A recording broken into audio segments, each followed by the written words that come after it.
Olá, amigos, boa noite. Estamos aí uns minutinhos em atraso na noite de hoje, mas graças a Deus estamos aqui, tá tudo acertadinho e se Deus quiser teremos uma boa noite de reflexões.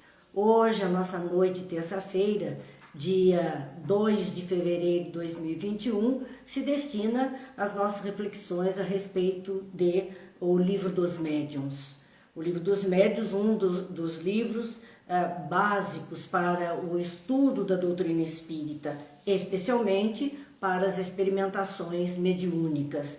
E assim, nós estamos nesse capítulo 26 do Livro dos Médiuns, com perguntas que se podem fazer aos espíritos, e Kardec selecionou vários assuntos que poderiam ser perguntados ao mundo espiritual, se convinha ou não convinha, se era adequado ou não era adequado e que tipo de resposta nós teríamos. Vamos fazer inicialmente a nossa prece, depois cumprimentamos os amigos que ainda não tivemos a oportunidade de dizer o nosso boa noite especial a cada um. Pai de bondade, que a sua luz e a sua paz nos envolva, que as bênçãos do Mestre amado Jesus estejam em nós, nos envolvendo, nos fortalecendo a fé e a esperança, iluminando as nossas consciências e apacentando os nossos corações. Que possamos ter sempre o amparo dos amigos espirituais, dos nossos benfeitores queridos que velam por nós. E que a paz permaneça entre nós hoje e sempre. Que assim seja. Então, meus amigos, nós estamos aqui hoje para fazermos essa reflexão a respeito do Livro dos Médiuns. Boa noite, Cláudia, Célia, Dilza, Eliane, Jane, Mara, Márcia, Terezinha, Ivete, Bete, seu Antônio, Rosa, Cidinha, Lília, Maria del Carmen, que sejam todos bem-vindos. É uma alegria estarmos juntos. Laura, que eu não pude comentar, Laura que está sempre conosco também, todos bem-vindos para que a gente possa fazer essas reflexões e que elas produzam para nós o melhor efeito possível no nosso aprendizado, no nosso aprimoramento. Estamos no capítulo 26, mais precisamente no item de número 91. E este item de número 91, ele abre a perguntas, perdão, 91 nós terminamos a semana passada, que hoje iniciamos no 292, perguntas sobre a situação dos espíritos.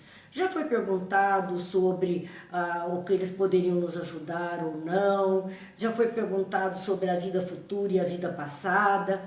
Enfim, agora é a situação dos espíritos, o como eles se encontram, onde se encontram, a vida que levam no mundo espiritual. Vamos ainda boa noite a Silvia, Yara, Kazuko, boa noite a todos, sejam muito bem-vindos, Rosana, Deus que abençoe a todos e que nós possamos tirar muito proveito dos ensinos.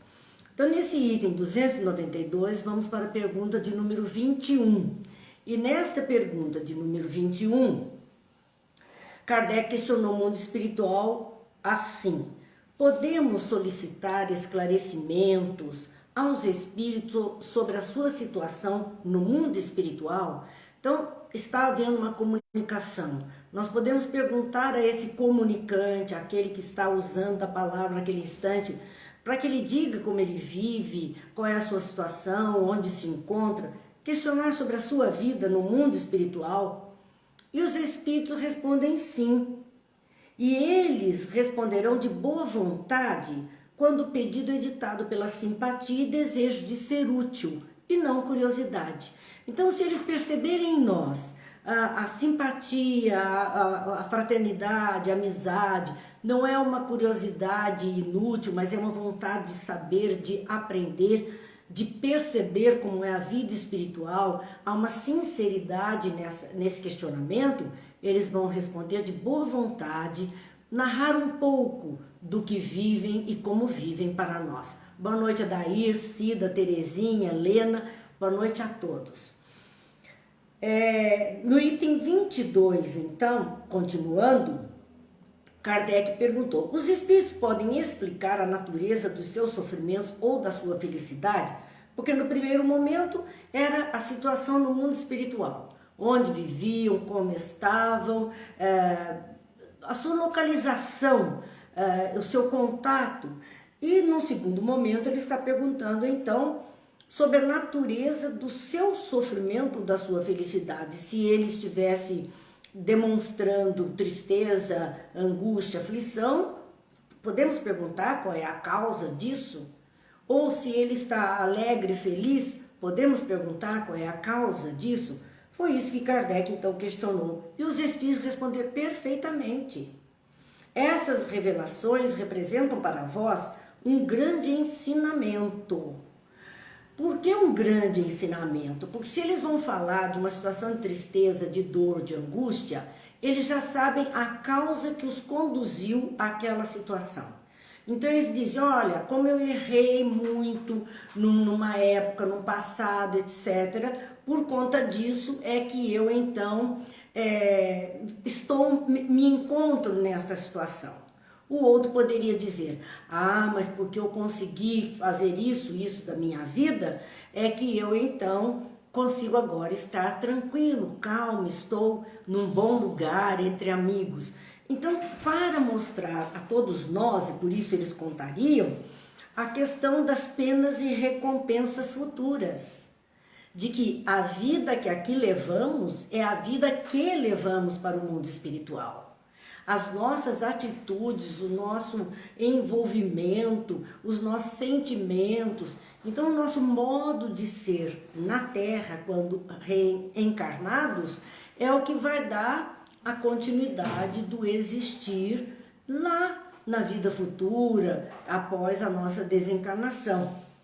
Então não temos, quando eles nos falam sobre isso, é para nos alertar. Olha, se vocês andarem bem, andarem direitinho, fizerem tudo muito direitinho, vocês com certeza vão receber o que é melhor. Mas se fizerem bobagem, se prejudicarem pessoas, se comprometerem, vão viver situações mais complicadas um pouco.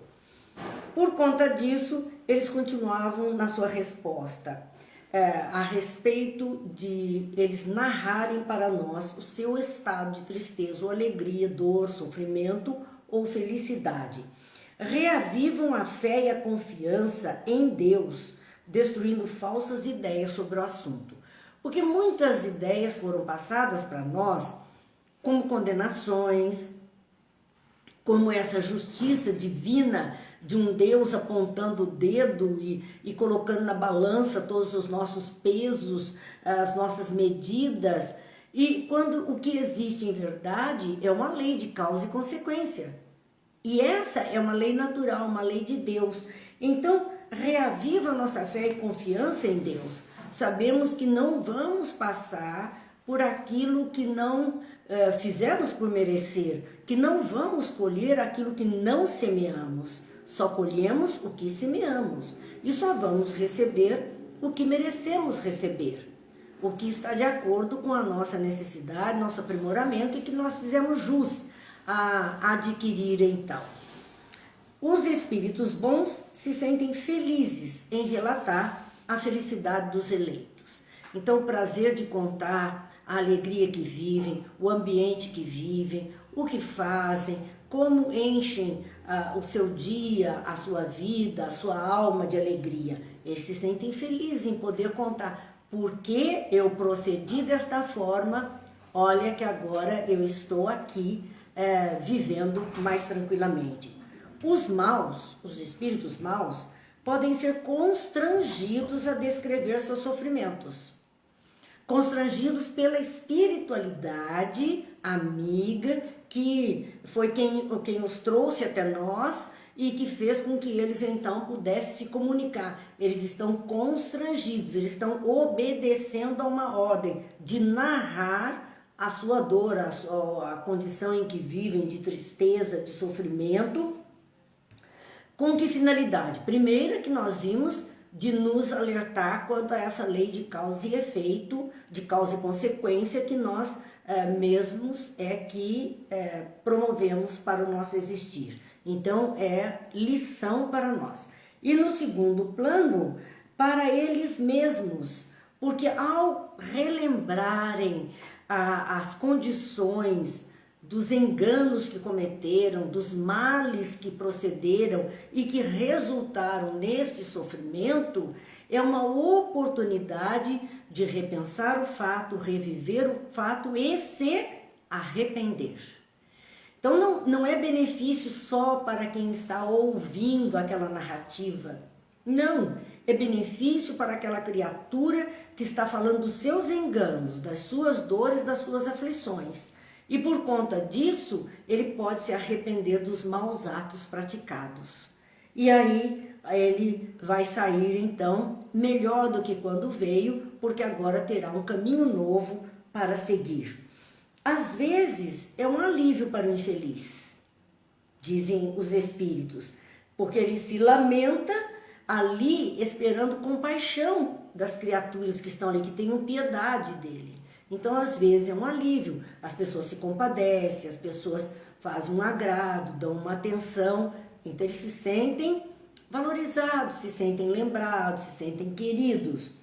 E há uma observação nessa questão, dizendo: o fim essencial e exclusivo do Espiritismo é a vossa melhora. Isso aqui é muito importante. Parece uma frasezinha solta no meio da história, mas nós temos que pensar o que está dito aqui. O fim essencial e exclusivo do Espiritismo é a vossa melhora. Essencial e exclusivo, único. Essencial porque é básico e único, é a nossa melhora. O Espiritismo veio à face da Terra para nos clarear a vida material, a vida futura, para trazer o conhecimento dessas leis, da lei divina desdobrada em outras leis, para que nós pudéssemos entender e assim pautar a nossa caminhada, o nosso comportamento diante da vida.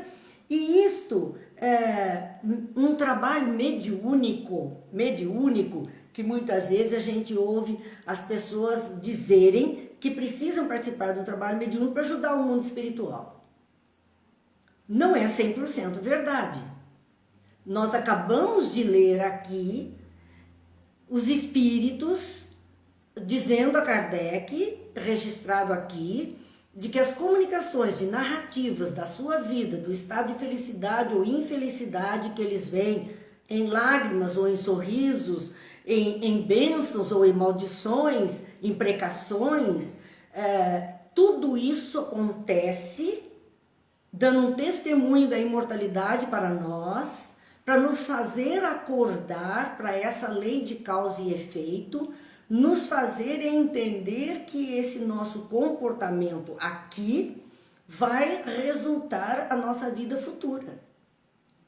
Então, acima de tudo, todo o movimento é para atender isso aqui, é a nossa melhoria. Às vezes nós achamos que são eles que nós é que precisamos mais deles do que eles de nós. Porque quando eles vêm ao trabalho mediúnico, estão trazidos por uma espiritualidade amiga, que já está cuidando deles. Sim, eles vão receber um choque anímico, que é dos fluidos dos encarnados. Eles vão ter uma oportunidade de falar, ser ouvidos, dialogar, de receber alguma vibração, alguma oração, alguma orientação, mas nós é que temos que estar muito atentos às suas narrativas para nos espelharmos na situação em que se encontra e ver o que é que nós queremos para a nossa vida e onde é que estamos falhando e vamos precisar melhorar para ter uma vida futura mais tranquila. Então, o fim essencial e exclusivo do Espiritismo é a nossa melhoria, é a nossa clarificação das ideias, para que possamos enxergar melhor o caminho que precisamos seguir para uma vida mais tranquila. Então, não é bem aquela ideia de que nós é que precisamos socorrer. Isso aqui tem dois lados, é uma história e a história tem sempre dois lados. Isso aqui tem dois lados, e o lado maior talvez seja o alerta para nós, o aconselhamento, a iluminação de nossas consciências, a força de demonstração de exemplos para que nós possamos fazer escolhas mais felizes, possamos ressignificar os nossos valores para uma vida mais tranquila. Então não adianta ir a um trabalho mediúnico para ficar escutando o diálogo dos espíritos, prestando atenção na conversa apenas ali, como algo até de distração. Não, não é isso não. Nós temos que observar o que está acontecendo para entendermos que amanhã seremos nós e em que condição chegaremos nós a essa vida futura, a vida espiritual. Como altamente comprometidos e sofredores, ou como criaturas melhoradas e merecedoras já de um crédito para ter uma continuidade um pouco mais tranquila. Então precisamos observar isso. Vamos lá, meus amigos, tem um punhado de gente que chegou e que nós precisamos dizer boa noite, senão a gente fica em falta. A Lena nós já dissemos, Cida, a Marli, a Laura, o Silvio, Edith, Rosângela Ferreira, Divone, Cláudia, Gil, sejam bem-vindos, sempre a nossa alegria de estarmos juntos. Bem, situação dos espíritos, então, nós podemos perguntar e vamos tirar proveito das lições para o nosso próprio existir. Essa questão ainda continua, vejam que ela é uma questão até longa. É para atingi-lo que os espíritos têm permissão de vos iniciar na vida futura, oferecendo-vos o exemplo que podereis aproveitar. É para atingir a nossa evolução, a nossa melhoria, que os espíritos têm a permissão de nos iniciar na vida futura, ou seja, mostrar o mundo espiritual, fazer esse intercâmbio, trazer o recado, contar o que acontece, como é ou deixa de ser, qual é a finalidade, que nós possamos aproveitar. Então está registrado em O Livro dos Médiuns, é para atingir a nossa melhoria, que os espíritos têm a permissão de vos iniciar na vida futura, oferecendo-vos exemplos que podereis aproveitar. Cada manifestação, cada diálogo, cada recado, cada palavra que nós consigamos obter é nesse sentido de que possamos aproveitar para nos tornarmos criaturas melhores, para ver o que compensa e o que não compensa. É um zelo para conosco e nós ficamos achando que somos os grandes responsáveis pela melhoria do mundo espiritual, daqueles que estão no mundo espiritual. São eles preocupados conosco, que ainda estamos aqui, que estamos na jornada e que precisamos sair daqui um pouquinho melhores do que quando chegamos. Boa noite, Brígida, Ana Maria. A Cidinha está dizendo, os mais necessitados e beneficiados somos nós mesmos. E é verdade. E é para isso que a doutrina espírita veio. Porque se fosse só pelo fenômeno, ele já existia antes da doutrina. Ele existe desde que o mundo é mundo. As comunicações, os médiums, a manifestação do mundo espiritual, em toda a tradição religiosa nós vamos encontrar testemunhos disso. Abra a Bíblia desde o Antigo Testamento. Desde Moisés, desde Abraão, recebendo orientação para o movimento com o seu povo. É uma comunicação mediúnica que ele recebeu. Então, as manifestações, a mediunidade sempre existiram. Esse intercâmbio entre os dois mundos sempre existiu. O que é que não existia e que o Espiritismo trouxe para nós? A educação do espírito que está aqui encarnado. É um investimento na nossa educação para aproveitarmos o melhor possível a condição reencarnatória que estamos tendo, esta oportunidade bendita para nos melhorarmos. Quanto mais identificação com o mundo que vos espera, menos sofrereis com esse em que estais. Quanto mais nós conseguimos entender dessa jornada do espírito que não se acaba na desencarnação, no fenômeno da morte, porque ele é um fenômeno do corpo físico, então quanto mais nós soubermos dessa imortalidade, da continuidade do existir, da vida nas suas várias nuances no plano espiritual, quanto mais nós soubermos disso e soubermos o que nos espera, condições boas ou ruins, dependendo de como estamos nos comportando aqui, de uma forma boa, de uma forma ruim, menos vamos sofrer com este plano em que estamos, com a Terra. Porque tudo que nos acontece aqui, nós sabemos, olha, isso não é para sempre, a nossa vida aqui vai se encerrar, a vida física, nós vamos conseguir atravessar essa jornada. Se eu conseguir superar essa confusão na minha vida, essa dificuldade, com paciência, com fé, com esperança, com luta, com trabalho, eu vou sair mais fortalecida, eu vou sair mais confiante, terei cumprido um tanto da minha jornada, com certeza, e talvez com uma nota sofrível, para merecer a continuidade de um existir mais tranquilo. Então nós sabemos que tudo aqui é muito passageiro e que a nossa jornada vai continuar. Isso nos fortalece, isso nos dá esperança.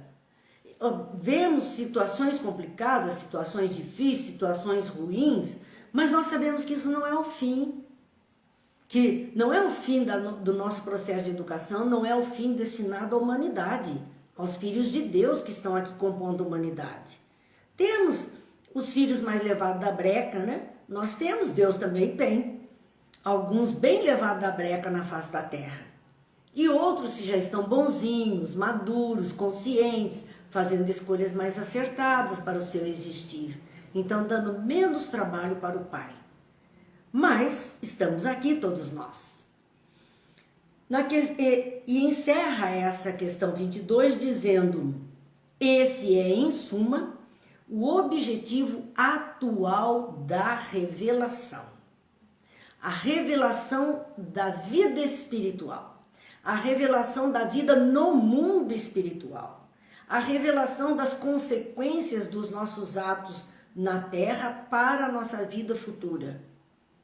Então, o objetivo, conforme narram os Espíritos em O Livro dos Médiuns, nesse item 292, na questão 22, dizendo, esse é o objetivo atual dessa revelação, de que nos melhoremos, de que possamos saber da vida futura o mais que pudermos, para entendermos que as dificuldades aqui serão transitórias, serão passageiras, que está fazendo parte apenas de uma experiência reencarnatória, não é o nosso destino final.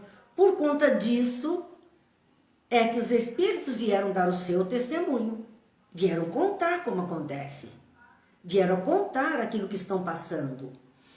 E na questão 23, dizendo, evocando-se uma pessoa cujo destino é ignorado, pode-se saber dela mesma se ainda está viva? Às vezes, há pessoas desaparecidas e parece que a gente nunca viu tantas pessoas desaparecidas como agora, quando a gente tem acesso às redes sociais. Todo dia tem postagem de crianças a adultos desaparecidos e que ninguém sabe onde está e todo mundo divulgando para ver se alguém viu em algum lugar. Alguém viu em algum lugar. Muitas vezes nós não sabemos o que aconteceu. As pessoas não sabem se a pessoa que ela está procurando está ainda encarnada ou se já desencarnou. Ou seja, se ela está viva ou morta na linguagem popular. Nós podemos evocar uma pessoa que esteja desaparecida para saber dela mesma se ainda está viva. Através de um médium, ela se comunicar e dizer, eu estou viva, eu estou em tal lugar, estou assim, assim. Então a pessoa poder descobrir isto? E os espíritos dizem que sim. Sim, se a certeza quanto à sua morte não for uma necessidade ou uma prova para os que têm interesse em sabê-lo. Queremos saber se ela está viva e podemos evocá-la através de um médium para ter a sua comunicação e o seu testemunho de estar encarnada.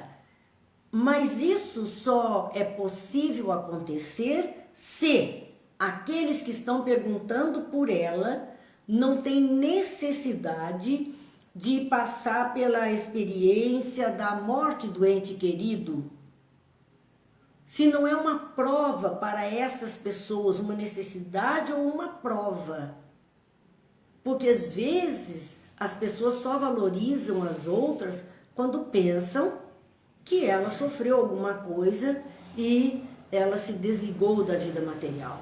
E aí a pessoa tem toda uma crise de culpas, de ressentimentos, de dores, de aflições, avalia os seus enganos, diz, se eu pudesse reencontrar, se eu pudesse falar, eu teria perdoado, eu teria feito isso ou aquilo. São frases comuns que a gente ouve. Então, se aqueles que perguntam não têm necessidade de pensar que essa criatura está desencarnada e viver essa prova, ela poderá se comunicar sim. É aquele que nós já vimos da comunicação de vivos, lembram-se? Nós podemos evocar uma pessoa que está encarnada, está viva, como a gente diz, e ela então pode via médium se manifestar. Quando? Quando ela está numa situação de desdobramento pelo sono, quando ela está num estado de hospitalizada, de inconsciência ou de coma, ou ela está dormindo, ou ela está cochilando, por algum momento ela se desprende da matéria e pode se comunicar via médium. Ela está encarnada e pode dar comunicação. Chico conta que num trabalho mediúnico que eles tinham, agora não sei se ainda em Pedro Leopoldo ou em Uberaba, eu não me lembro mais o fato, mas havia sempre um jovenzinho que se comunicava no trabalho. E é interessante porque este jovem era encarnado e estava preso numa cadeia. E o que acontecia? Ele dormia na cela e se desdobrava e ia até o encontro deles. E dava lá sua comunicação. Dr. Bezerra de Menezes tinha uma técnica que ainda que tem hospitais psiquiátricos aqui no Brasil que usam essa técnica, onde evoca-se o paciente, aqueles com transtornos mentais, pacientes que estão em hospital psiquiátrico e estão lá dormindo, às vezes a poder de medicação, eles evocam para conversar com ele, para perceber se aquilo que ele está demonstrando é uma questão de doença dele, né, ou das estruturas cerebrais que o impedem de uma comunicação mais clara, muitas vezes, ou se é um processo obsessivo. E eles fazem isso. Então, aqui, quando se pergunta se poderia, não sabemos o paradeiro, ignoramos se está vivo ou se está morto, podemos evocar? Podemos. E ele pode se comunicar? Pode. Se aquelas pessoas que estão questionando não precisarem, não tiverem necessidade de passar pela experiência da perda, entre aspas, do ente querido. A questão ainda se desdobra, 23A. Se tiver morrido, poderá relatar as circunstâncias da sua morte de maneira a se poder verificar? Poderá aquela criatura dizer alguma coisa? Nos Estados Unidos, nós temos séries até de filmes, porque é algo até comum, pessoas paranormais, para eles, médiums para nós, que são capazes de, num ambiente onde aconteceu um crime, aquele médium vai lá, trabalha para a polícia, é um profissional na área, é um paranormal que trabalha para a polícia.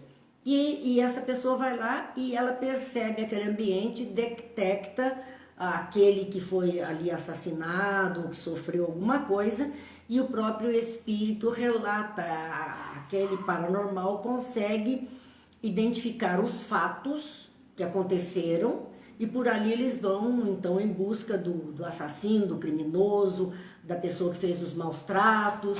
Eles vão, às vezes não sabem nem onde foi sepultado aquele corpo, e o próprio espírito vai e indica onde ele foi sepultado para que possam comprovar o crime da outra pessoa.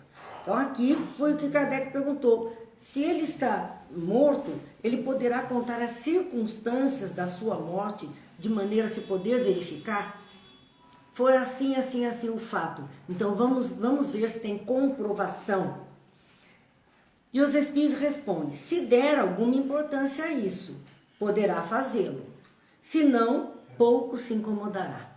Então, se for importante para o espírito revelar isso por alguma causa, por algo que ele precise narrar, para ele ter sossego, para que haja uma justiça, enfim, várias razões, ele poderá sim trazer à luz dos conhecimentos. Se para ele não está fazendo diferença nenhuma, pouco lhe importa, ele não vai se incomodar em dar qualquer sinal, qualquer coisa, porque ele não acha relevante aquela situação. E há uma observação nessa questão. Nesses casos, o espírito não é tocado pelo nosso interesse quanto às circunstâncias de sua morte. Se ele não se incomodar, se para ele não faz diferença, ele não vai se tocar com o nosso interesse. Se quiser revelar, o fará por si mesmo, seja por uma via mediúnica ou por meio de visões e aparições, podendo dar indicações precisas. Isso é muito interessante, porque nem sempre ele, se houver uma necessidade de clarear o fato, o que aconteceu, quem está envolvido, ou trazer à luz o conhecimento, o próprio espírito pode fazer espontaneamente, ele vai procurar um meio de se comunicar.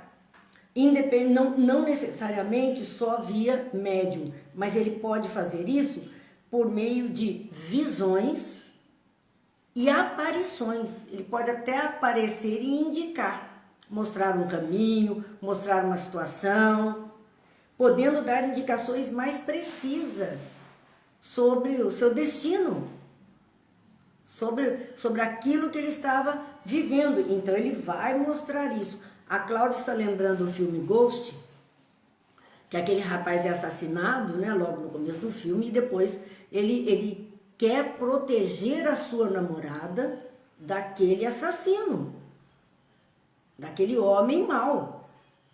E então ele não parte diretamente, porque ali é na sequência dos acontecimentos, ele não parte diretamente para o mundo espiritual, porque ele quer primeiro proteger, ele quer solucionar a história e afastar aquele homem mau do caminho da namorada.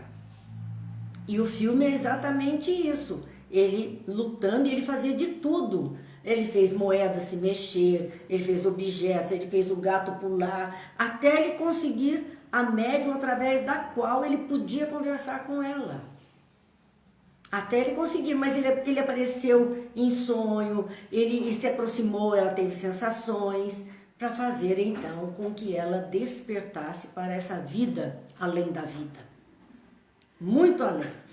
Bom, ainda na sequência, encerrando essa questão do 23A, né, que ela se desdobra, 23A, dizia: caso contrário, se ele não puder fazer isso se a pessoa que pede não tem boa intenção, não merece aquele cuidado.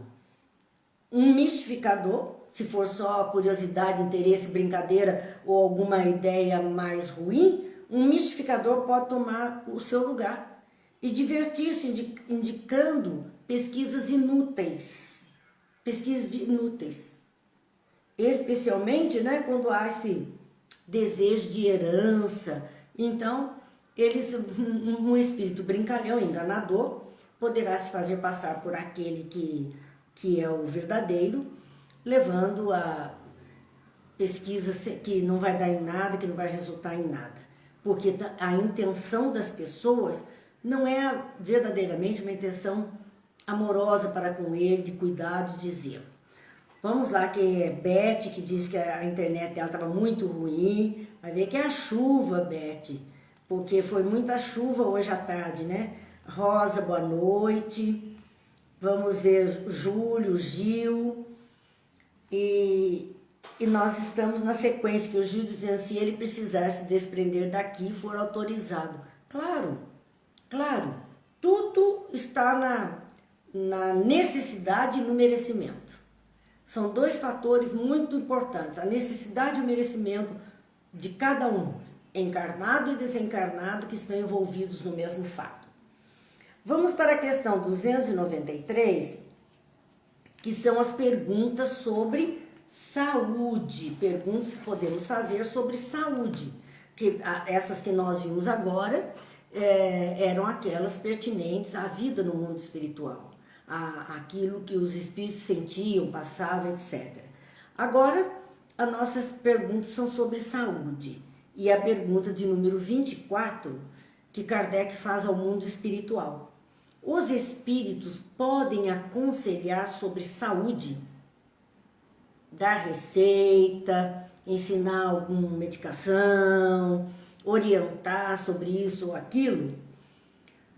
Respondem: a saúde é condição necessária para o trabalho que devemos executar na Terra, e por isso os espíritos se ocupam dela de boa vontade.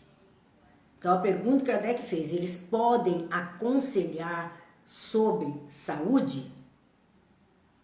Essa era a pergunta. E eles dizem que a saúde é importante para o homem na Terra para que ele possa trabalhar. E é por conta disso que eles, de boa vontade, vão nos ajudar. Mas há uma observação na pergunta: como há ignorantes e sábios entre eles, não convém dirigir-se ao primeiro que se manifeste. Primeiro, saiba com quem está falando. Porque entre os espíritos, nós temos que lembrar sempre que os espíritos são os homens desencarnados, as almas dos homens. Há homens encarnados que têm pleno conhecimento de medicina, de farmacologia, enfim, estão dentro da área de saúde e podem nos orientar quanto ao estado de doença, de enfermidade que a gente apresente. Mas há aqueles que não entendem uma vírgula sobre isso. E que qualquer pedido que fizéssemos, ele pode, de abelhudo, querer dar algum conselho que não vai resultar muitas vezes em coisa boa. Então, qual é a observação? Veja com quem você está falando. Observa primeiro sobre essa pessoa para saber se você pode pedir uma ajuda, um conselho. O que nós vemos normalmente, trabalhos de cura, cirurgias espirituais à distância, trabalhos de vibração para a cura, passes à distância mesmo, irradiações, sempre vinculados à área da saúde. E quem são os espíritos que compõem esses grupos de trabalho?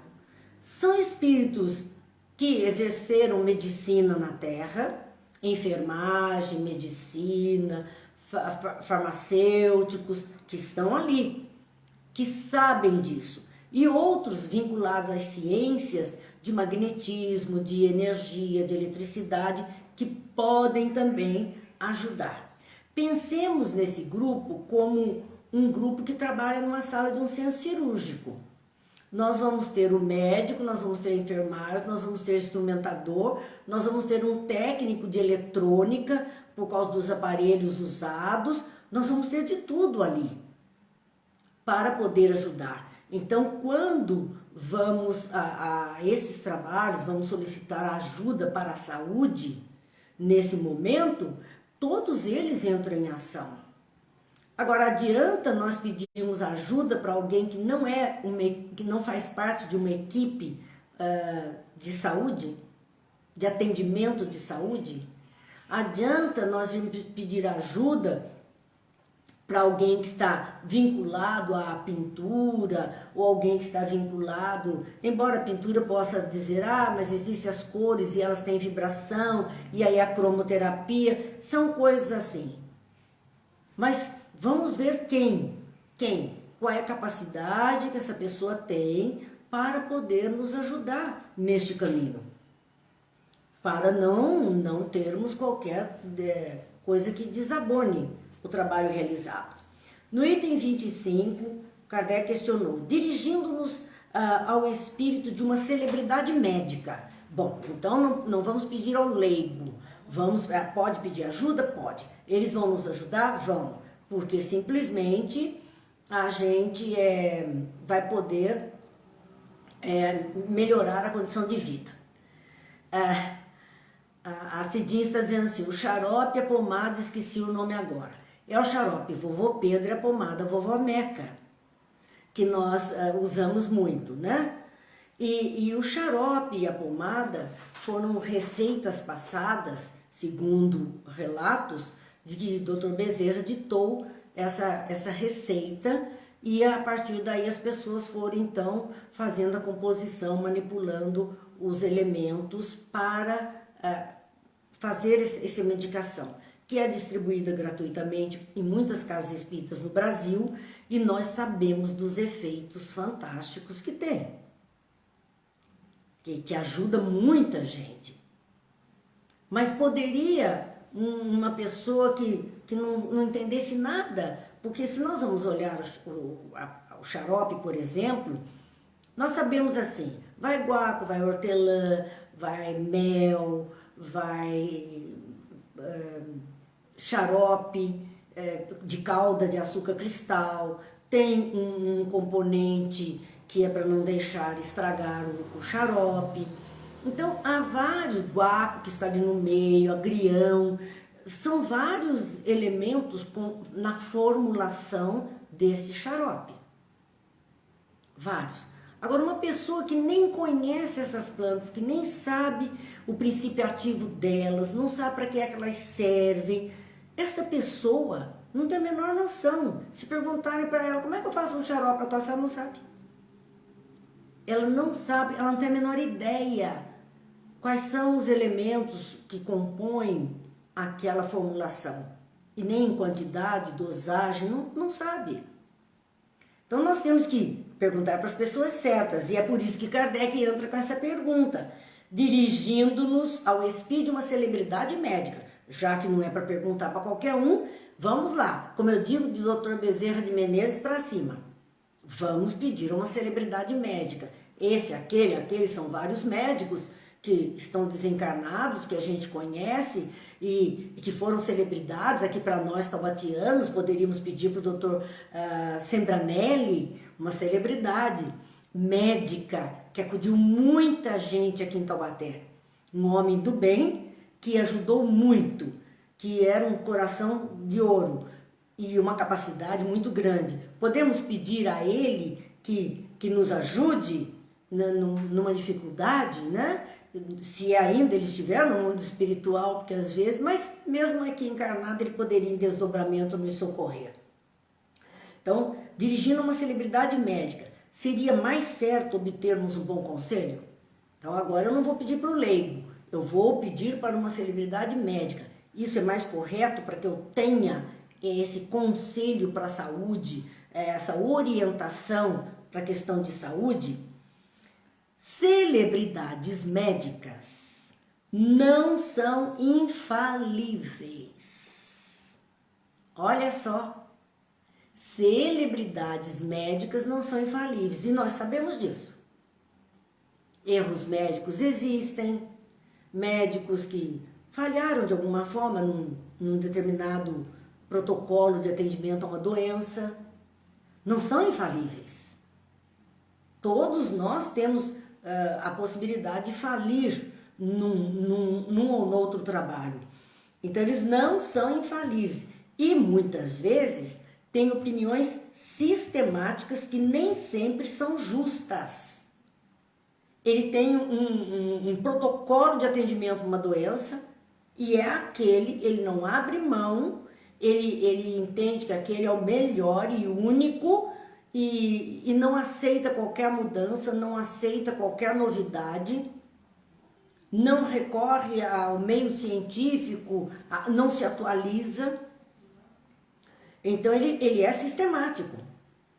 Então muitas vezes até uma celebridade médica é assim, o que dificulta muito não querer mudar em nada.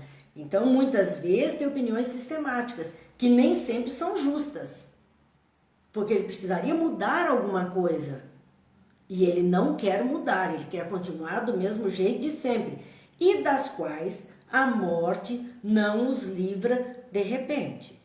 Ele vai desencarnar e vai continuar com aquele ponto de vista, com aquele procedimento. Não é porque ele desencarnou que ele vai tomar consciência que ele podia ter feito diferente, aprendido de outra forma, aplicado outro protocolo, seguir outro caminho. Não. Ele vai continuar renitente, teimando naquele mesmo processo. Ele não se atualiza nem no mundo espiritual. Ele vai querer continuar usando as mesmas práticas de muito tempo atrás. Igual atualmente. É verdade. Não mudamos assim tão de repente. E o Gil diz, e muitas vezes isso nos confunde ao invés de ajudar. É verdade. Nos confunde. Imagine se na nossa atualidade nós pedíssemos ajuda ao mundo espiritual, a uma celebridade médica que viveu há 200 anos atrás. E que nós sabemos que foi uma criatura que trabalhou muito bem, que teve muito sucesso, muita ajuda, então nós vamos pedir ajuda a ele. E ele não mudou nada, não atualizou nada nesses 200 anos, por ter, o seu orgulho não permite muitas vezes, e ele pretende ficar dentro do seu campo de pesquisa, do seu campo de atuação. E ele prescreve uma medicação qualquer, há 200 anos, seria um fitoterápico, uma homeopatia, um fitoterápico, que ele pudesse prescrever. Algo que nem temos aqui no Brasil, se ele era, por exemplo, da Europa ou da Ásia, um fitoterápico que nós nem conhecemos a planta aqui no Brasil. Ou uma planta que já nem temos acesso. Como nós íamos providenciar a medicação que ele prescreveu? Não dá. Se na nossa atualidade, quando nós vamos hoje a um médico e ele prescreve um receituário para nós, ele sempre coloca um medicamento X e entre parênteses ou vírgulas, ele coloca mais 2 ou 3 nomes. Se não achar esse, serve esse, serve esse, serve esse. Porque o princípio ativo deles e o campo de atuação vai ser o mesmo. Então, se não encontrar esse, tem esse. Se não encontrar esse, tem aquele, tem aquele. Não adianta querer limitar a coisa apenas a um ponto. Porque não dá, não atende a nossa necessidade.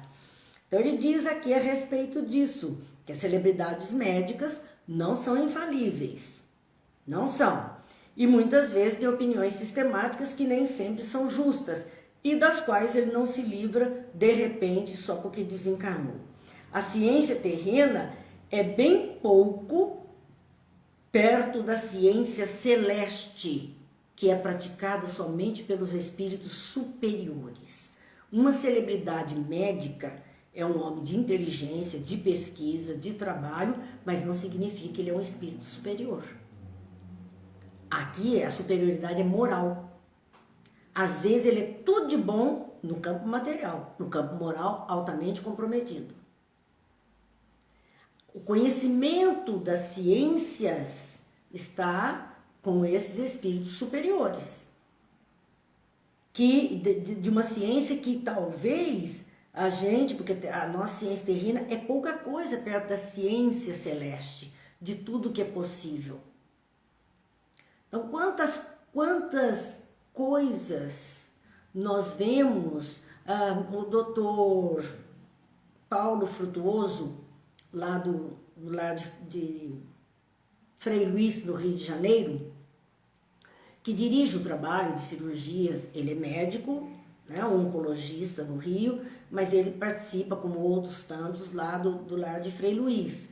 E eles têm aquelas cirurgias espirituais com espíritos materializados. Tinham, agora eu não sei ultimamente, porque o médium que era responsável pelas materializações desencarnou.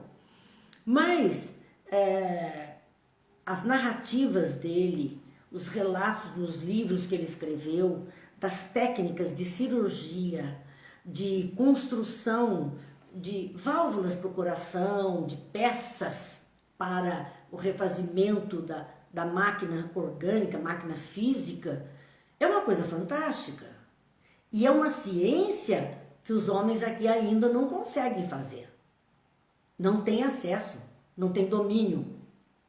Coisas que nós dizemos até Deus duvida, porque é fantástico. Essa é a medicina celeste, que eles podem trazer, aqueles mais elevados podem trazer até nós. O espírito sábio, o espírito de um sábio pode, muitas vezes, né, conhecer muita coisa, mas ele pode não saber mais do que quando estava na Terra, se não progredir. A vida não tem solução de continuidade. Estar encarnado ou desencarnado é somente parte de um mesmo existir. Encarnados ou desencarnados, nós temos que continuar progredindo, aprendendo, melhorando, trabalhando, modificando a nossa maneira de ser. Ela segue nos dois planos da mesma forma. E às vezes, uma pessoa que é um espírito, de um sábio, ele pode até ter o conhecimento da ciência, mas ele não vai saber mais do que quando ele conheceu aqui na ciência da Terra, porque ele não se aplicou em conhecer no mundo espiritual. Ele não se aplicou.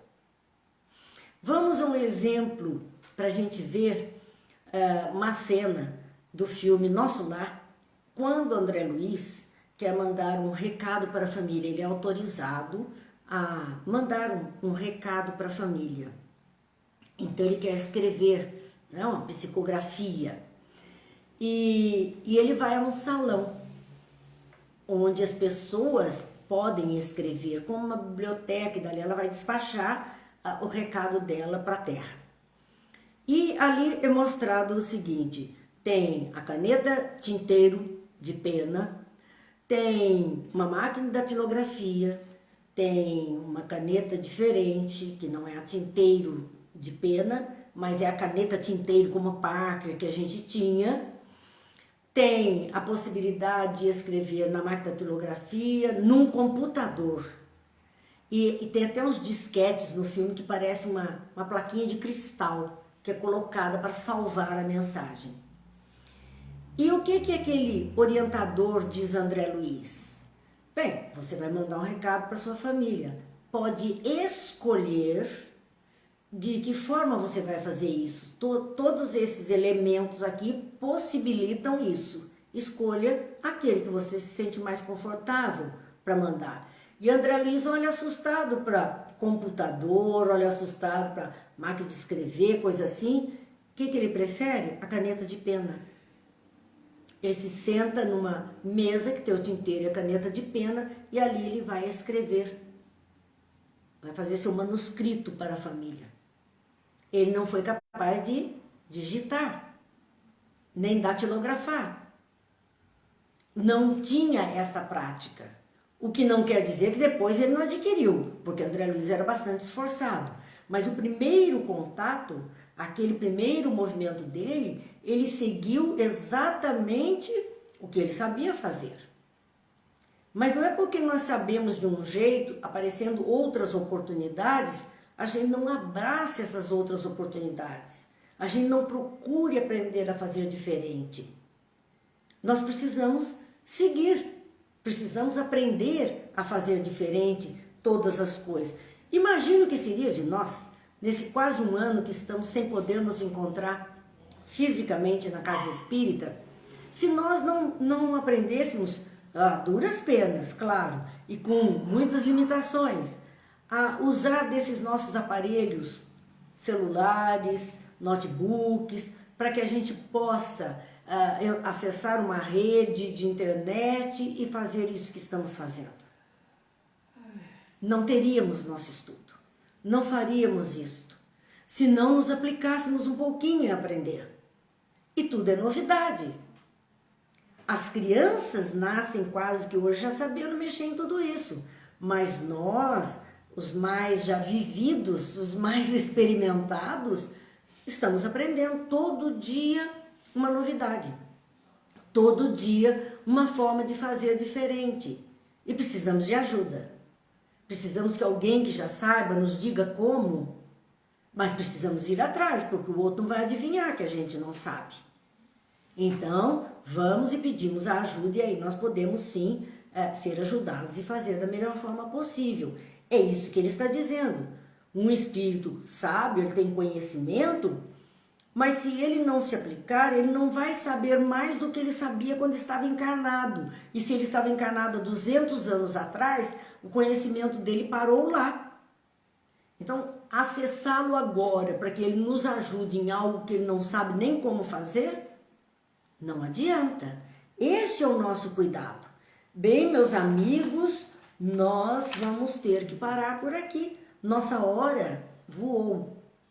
Ela passa rápido demais. Mas nós vamos continuar ainda semana que vem, se Deus quiser, nesse capítulo 26, dentro desse tema sobre saúde, exatamente no momento em que nós estamos passando por tantas dificuldades de saúde.